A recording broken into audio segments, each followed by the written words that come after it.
Sejam bem-vindos, alunos, a mais esta videoaula do programa Gestão e Secretariado. Hoje vamos estudar sobre a gestão de escritórios. Para iniciar a nossa aula, você sabe o que é gestão? Gestão é um processo ou uma atividade dinâmica que consiste em tomar decisões sobre recursos materiais, humanos e tecnológicos para alcançar um objetivo. Enquanto secretários e secretárias, podemos não ser ordenadores de despesas, mas como aprendemos até aqui, somos o canal por onde transitam diversas informações sobre a nossa instituição e conhecemos como os fatores de pessoal, material ou de cultura organizacional se comportam e, por isto, temos muito com que contribuir na gestão de nossas unidades. Neste módulo, quando falarmos de gestão de escritórios, estamos falando sobre como gerir o espaço em que trabalhamos, adequando desde os materiais utilizados até o mobiliário ou a delegação de tarefas entre as pessoas, para que as nossas atividades sejam mais eficientes, porque perderemos menos tempo procurando materiais, e mais eficazes, porque nosso trabalho será mais completo. Ao longo da história, podemos tomar conhecimento de diversos modelos de gestão, mas os estudos mais consistentes no mundo ocidental foram feitos no século XX, em que encontramos três principais modelos de abordagem: a estrutural, a humanística e a integrativa. A abordagem estrutural do início do século XX tinha um foco maior na atividade, em produzir mais em menos tempo. Foi quando surgiram as grandes indústrias, a produção em massa. É nesse período que surgem o Fordismo e o Taylorismo.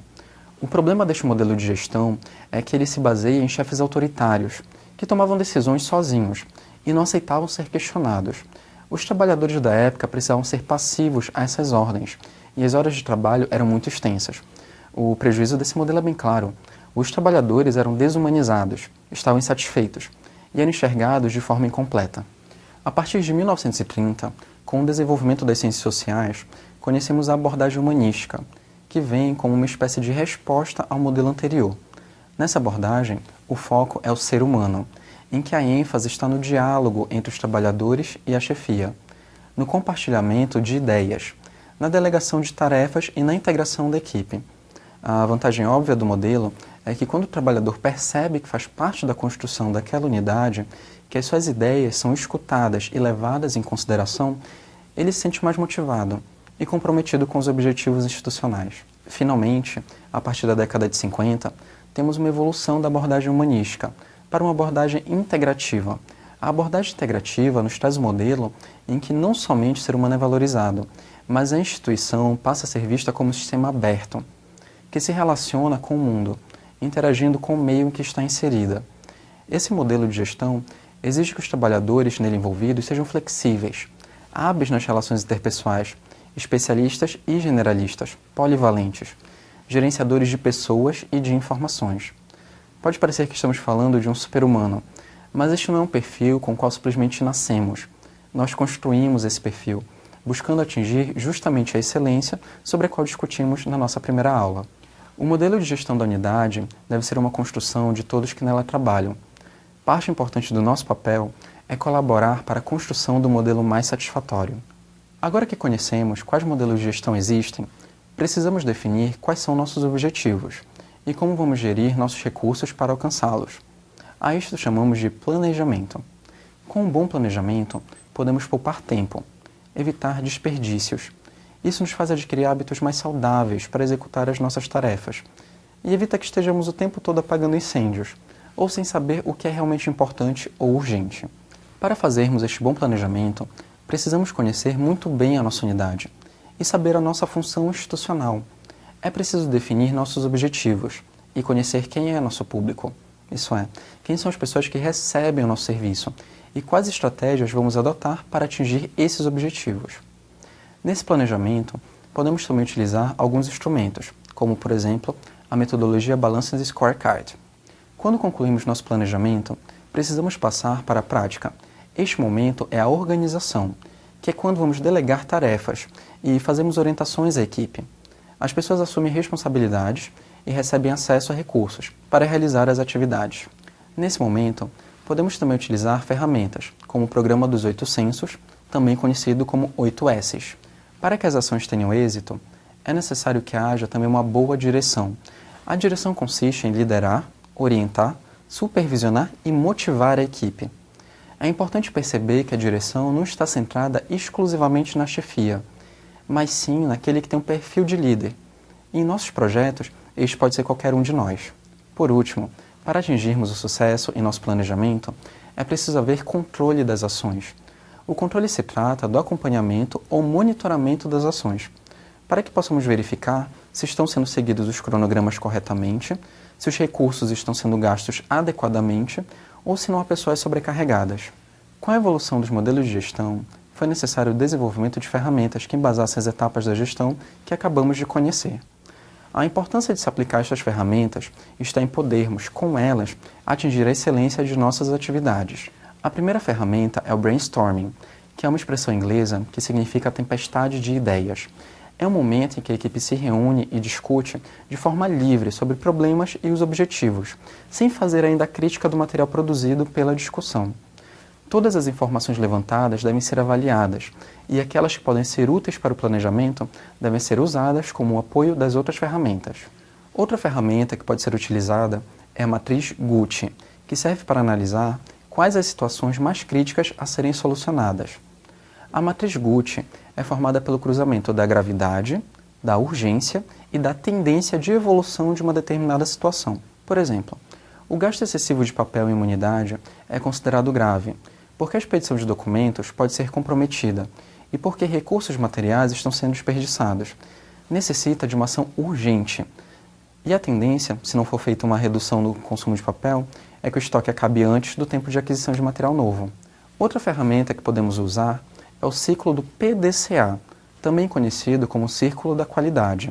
O nome da ferramenta é formado pelas iniciais das palavras inglesas Plan, Do, Check, Act, que significam planejar, fazer, verificar e agir. O ciclo do PDCA tem como foco a melhoria de processos, isso é, primeiramente planejamos, depois executamos, e a seguir verificamos os resultados obtidos e os problemas gerados. E é então que agimos para corrigir estes problemas. Podemos dizer que o foco da ferramenta está no controle. Para nos auxiliar, podemos utilizar também a ferramenta fluxograma de processos, que é uma representação gráfica das etapas de uma certa atividade. O fluxograma deve ser construído durante o planejamento, identificando o passo a passo os atores envolvidos e os possíveis desdobramentos. Após a elaboração, o fluxograma empregado na execução deve ser o guia das nossas atividades, e depois vai ser o parâmetro para fazermos nosso controle. Então, se seguirmos o fluxo de processo de acordo com o cronograma, dificilmente nosso resultado não vai ser eficaz. Em nosso material didático, trazemos para você algumas regras para criar um bom fluxograma. Outra ferramenta utilizada na fase do controle é o diagrama de Ishikawa, também conhecido como espinha de peixe, por causa do formato do desenho. Essa ferramenta serve para estabelecer as relações de causa e efeito dos problemas identificados. O propósito da ferramenta é não consertar os sintomas, mas sim resolver as causas. Voltando ao exemplo do desperdício de papel, percebemos que isto é um sintoma. Para resolver a situação, precisamos saber se estamos gastando papel em excesso porque estamos produzindo muitos documentos desnecessários, se é porque imprimimos documentos com muitos erros, ou se é porque nossos equipamentos estão danificando o papel na saída. Vamos dizer que a causa está nas impressoras. Mas se for isto, é porque estamos manuseando o equipamento de forma errada, é porque falta manutenção preventiva, ou o aparelho já está chegando ao fim da vida útil. Seguindo essa linha de perguntas e respostas, podemos preencher o diagrama e sermos muito mais eficazes em nosso controle.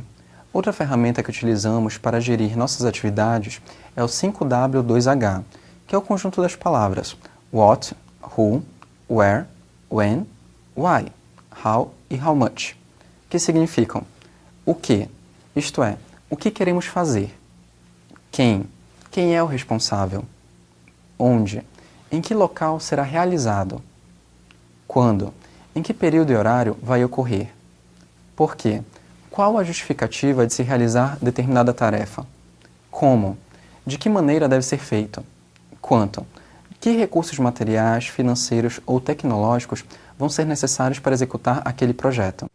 Por fim, apresentamos o programa dos 8 sensos, também chamado 8S, que é uma ferramenta criada no Japão e se baseia na obediência a 8 princípios básicos. O primeiro senso é o da determinação e da união, que é quando a gerência se torna consciente da necessidade de melhoria e consegue a adesão dos outros membros da equipe. O segundo senso é o de treinamento, isso é, para tudo que desejamos fazer bem feito, é necessário que saibamos fazer, que tenhamos passado por treinamento, qualificação ou capacitação. É basicamente o que estamos fazendo aqui neste programa. O terceiro, quarto e quinto sensos tratam da utilidade, ordenação e limpeza, ou seja, devemos manter em nosso ambiente de trabalho somente o que é útil e de forma organizada e higiênica. O sexto e sétimo sensos se tratam do bem-estar e da autodisciplina, que são consequências das melhorias ocasionadas pelos sensos anteriores, e o comprometimento de manter um ambiente de trabalho saudável. Finalmente, o oitavo senso trata da economia e do combate ao desperdício, que deve ser uma preocupação de todas as unidades. Afinal, como vocês sabem, economicidade é um dos princípios da administração pública. Agora convido vocês a explorar nosso material didático de apoio, onde vamos detalhar mais um pouco sobre as ferramentas de gestão e depois continuar nosso trabalho com nossas discussões no fórum. Nos vemos lá!